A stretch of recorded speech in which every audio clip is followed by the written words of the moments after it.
Good morning, traders. This is Anka Metcalf with Trade Out Loud, and this is the pre-market game plan for Wednesday, February 12th, 2020, 8:39 a.m. Eastern Time. Before we begin, let's take a look at the economic calendar. We have Federal Chair Powell that will be testifying at 10 a.m., starting with 10 a.m., and we have crude oil inventories at 10:30.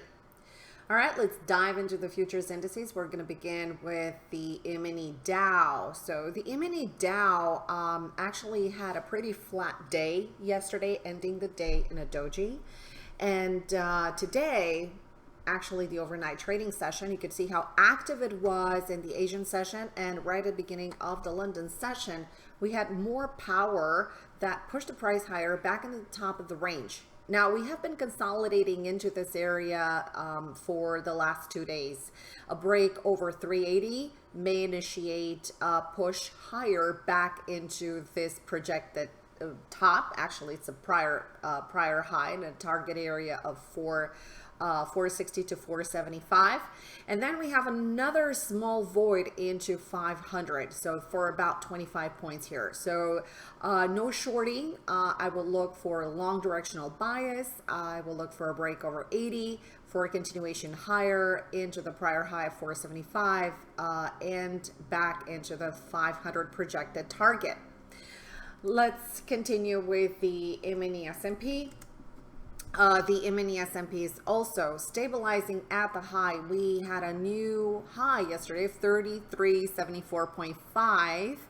And shortly after we initiated the high, the chart and the price started to pull back, consolidating back into this minor support, turning around in the overnight trading session, London session, obviously Asian session and London session with a push higher, and the price is consolidating back at the highs, back into the 70s.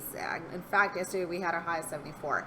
So this consolidation, if we break over this 72-75 area, we may project higher back into the 80s and back into the 86 for projected targets. We have another projected target into the 33.96 and 34.20 area. All right, the stop for these trades, because we are literally very much extended to the upside from this rotation that happened off the support level. We could look at the 10 exponential, we can look at the 20, we can look at the 60 consolidation zone, and we will also look into the 50 area. So we may be using a soft stop into this area. And I'm actually going to be looking to tighten the stop once the trade is heading towards into our directional bias, obviously, and heading into targets. Nasdaq continues to be very strong, and we have a really nice balance this morning, and we have a nice synchronicity throughout chart patterns and throughout price. Most of the indices are trading 0.52% up. You can see that Nasdaq is up 49 points right now. That's a huge move to the upside in the overnight trading session. So it was a little bit jittery in the afternoon trading session that punched a little bit lower. It pulled back. And again, this is all this red on the tape with the coronavirus again, news that affected the price, and then it rotated higher. In fact, the 4-hour looks very, very nice for the overnight trading session. I love these little gifts, and actually the trigger was right here above the 47, close to 9 o'clock or so, and then projection higher. So I really like this this setup. Also, and by the way, we teach this in our class, and we have an upcoming class coming coming actually in about a week and a half. It starts on February 24th. If you want more information, you can head to our website or type in tradeoutloud.com/futures. And we're going to have a brand new class. It's a 5-day intensive class. For more information, you can shoot us an email or you can visit our website. All right, back to charts, and this is the 1-hour chart. So again, the bigger breakout area would be over these highs of 86 to 95. That will promote higher price action into the 62 and 80. Russell, very extended pattern. Remember, Russell was a laggard, and right now the pattern is trying to catch up. There is no buy here. So the buy setup happened in the overnight trading session as well. You could see that we had a nice lift off of support still in the New York trading session. And then we had this little gift right here.